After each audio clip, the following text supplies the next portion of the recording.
Oh, look at that thing. It is beyond me why anyone would spend millions of dollars buying a Ferrari 250 Cabriolet when you can pick one of these things up for less than 100 grand. This is the Alfa Romeo 2000, or 2000, if you want to speak a little Italiano with me. The Alfisti, the Alfa nerds, they will call this the Type 102, and that's the name for the whole class, the whole model class that Alfa Romeo built for 4 years between 1958 and 1962, and there were 3 body types. There was a Berliner, a 4-door saloon built by Alfa Romeo themselves. There was the coupe, the Sprint model, that was built by Bertone. Beautiful car. But both of those cannot hold a candle to this. The Alfa Romeo 2000 Spider by Touring. This convertible is just stunning. And what it is, just to place you back in time in the early 60s where Alfa Romeo's model lineup looked pretty different than it did today. This was their Grand Touring convertible, okay? They had a strict 2-seat layout until 1961, and that year, when this car was built, it moved to a 2+2.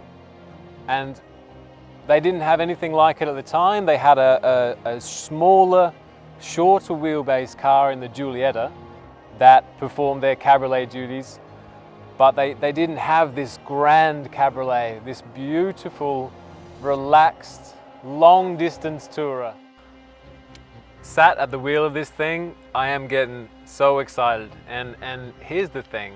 I'm not a car reviewer, I'm not a car expert, I'm just a guy that loves Alfa Romeos, that loves weird and rare and beautiful cars, and I just want to share them with you guys. So I'm going to stop reading Wikipedia in the breaks between shooting to try and get some facts to share with you guys, and I'm just going to tell you how it feels, and we're going to drive it in a bit and you're going to see my reaction, and I hope that will be cool. I'm just going to be totally real with you guys, and yeah, I hope it's enjoyable to watch because this is very, very exciting for me.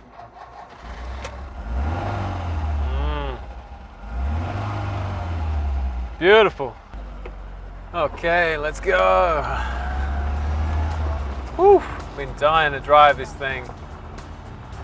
And to be fair, I'm probably not the most appropriately sized human to do it.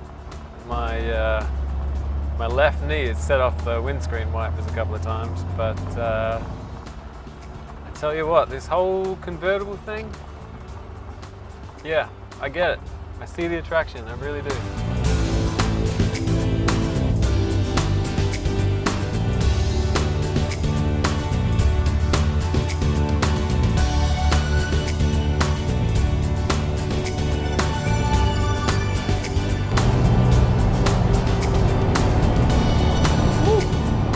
That's better.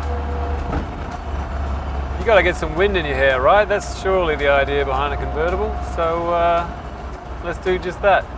This is it's a town called Vigevano. It's on the outskirts of Milan, and it is a beautiful autumn day. We've got the last half hour of the day in the setting sun. These are just rolling works of art, in my opinion, and the idea that me, a bloke from Australia who would never even see one of these things normally, is getting to drive it. Woo-hoo-hoo! Oh, and I tell you what, the faster we go, the more I fall in love with the convertible way of driving. This is fantastic.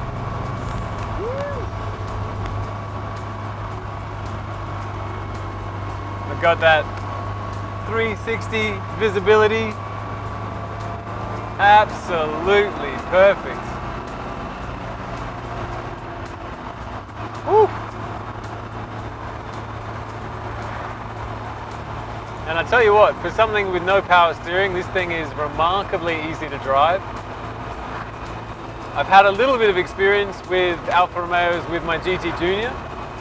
A little bit lighter than this car, a little bit shorter wheelbase. So, no question, this feels a little bit more substantial.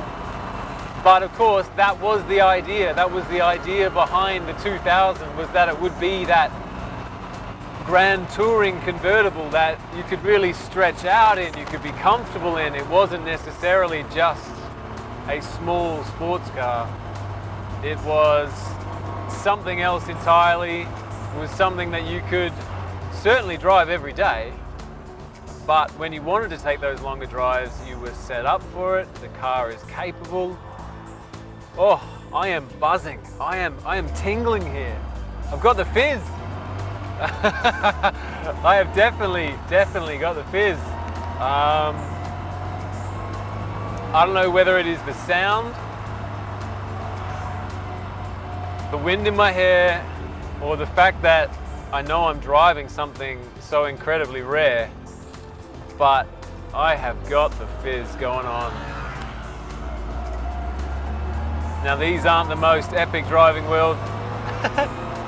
Now these aren't the most epic driving roads in the world, but I tell you what, it does not matter. Anywhere I am driving an Alfa Romeo, I am in heaven. We've got double wishbones up the front, okay? Independent front rear, front suspension, live axle in the back there.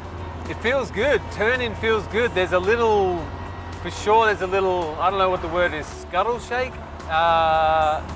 It's not as rigid as something like my GT Junior, but it's not the point, is it? It's not meant to be short, rigid, and fast. It's meant to be long, relaxed, and luxurious. Come on, up to fourth. You!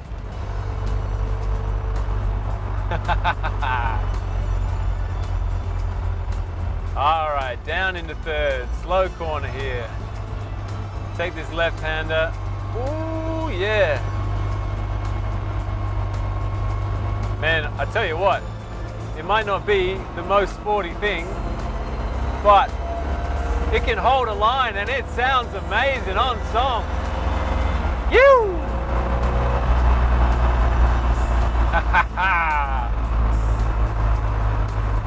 Ah, this is fun.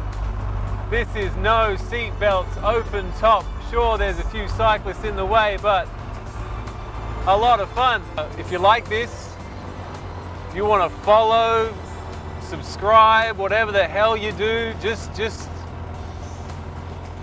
save this page, save this channel, because this is what I'm going to be doing going forward. And if it's anything like today, I'm going to be having a hell of a lot of fun. Wow, what a day. This Alfa Romeo 2000 Spider by Touring has just been awesome. It totally blew my expectations away. When I read online, it was more of a grand touring convertible. I didn't expect it to be as sporty, as fun, as sort of, as beautiful a rhythm to the drive as there is. So I gotta say, anyone out there considering one of these cars, I think it is a bargain compared to the sort of stuff that it stacks up against when we're talking about the design, because this body is a thing of beauty. That is unquestionable. And what I'm saying to you now is the drive is a dream, an absolute dream. So big fan. Thanks for watching. See you next time with something hopefully just as special. See you later.